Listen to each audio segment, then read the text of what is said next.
कौन बनेगा नेता। नगर निगम के चुनाव पास आने वाले थे। पूरे कानपुर शहर में टिकट को लेकर मारामारी शुरू थी, लेकिन सबसे ज्यादा चर्चा में वार्ड नंबर 40 की सीट थी। वो इसलिए क्योंकि इस बार वहां की सीट महिला के लिए आरक्षित थी। अब सवाल ये था कि चुनाव लड़ेगा कौन। इससे पहले ठाकुर साहब वहां से पार्षद थे और इस बार उन्होंने अपनी पत्नी सीमा ठाकुर को टिकट दिलवाई और ठाकुर साहब की शान के कारण सीमा जी ने 20,000 वोटों से चुनाव जीत लिया। अरे बधाई हो सीमा भाभी, अब तो आप वार्ड की पार्षद बन गई हैं। अब तो हमारे काम आप ही करवाएंगी। अरे ये तो सिर्फ नाम की पार्षद बनी है, वो तो महिला सीट आ गई, वरना पार्षद तो मुझे ही बनना था। अब भले ही चेहरा इसका होगा, लेकिन पावर तो मेरी ही होगी। अरे वाह भाई साहब, क्या दिमाग लगाया है आपने भी। आइए आप लोग, खाना लगा दिया है सबके लिए। सीमा जी पार्षद बन चुकी थीं, फिर भी उनकी एक ना चलती। सारे काम ठाकुर साहब खुद ही संभाल लेते और जहां जरूरत पड़ती वहां सीमा जी का अंगूठा लगवा लेते। सीमा जी ज्यादा पढ़ी लिखी भी नहीं थी। एक दिन ठाकुर साहब और सीमा एक प्रोग्राम में जाते हैं। अरे ठाकुर साहब, आप आ गए। ओहो, पार्षद मैडम भी आ गई हैं। स्वागत है आप दोनों का। लगता है हमारे पार्षद फंड का सही इस्तेमाल हो रहा है। चलिए अब उद्घाटन करते हैं। ये लीजिए ठाकुर साहब कैची, आप ही सबसे पहले प्रवेश कीजिए। सब लोग आगे निकल जाते हैं और सीमा जी पार्षद होने के बावजूद भी पीछे खड़ी रह जाती हैं। वो देखती हैं कि वेलकम बोर्ड पर उनका नाम है, लेकिन महिला होने के कारण कोई उनका सम्मान नहीं कर रहा। अगले दिन एक आदमी उनके घर आता है। अरे ठाकुर साहब नमस्कार। कल ना हम नोटिस किए कि हमारा घर तो अवैध है और नगर निगम वाले उसे तोड़ने आ रहे हैं। अरे कुछ कीजिए ना ठाकुर साहब।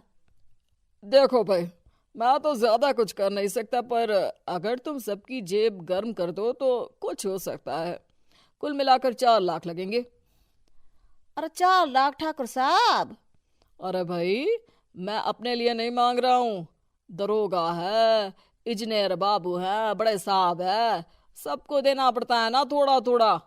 बोलो है मंजूर? तभी वहां अचानक सीमा जी आ जाती हैं। अरे ये आप क्या कर रहे हैं? पहले इन्हीं लोगों से तो आपने वोट मांगे, अब इनसे ही पैसे ले रहे हो। अरे चुप रहो तुम, तुम्हारा काम है सिर्फ अंगूठा लगाना, तुम वही किया करो। मुझे दूसरे काम तुम मत सिखाओ, समझी?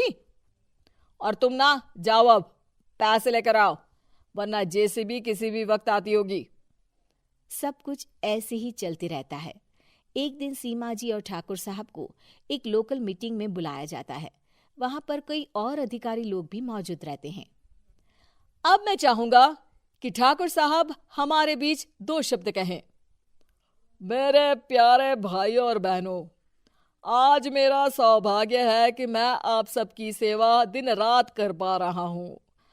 आपने मेरी पत्नी को भारी मतों से जिताया है, इसलिए मैं आप सभी का शुक्रगुजार हूं। मैं आप सबसे वादा करता हूं कि हमेशा की तरह हमारे वार्ड में किसी को कोई तकलीफ नहीं आने दूंगा। सभी लोग तालियां बजाने लगते हैं।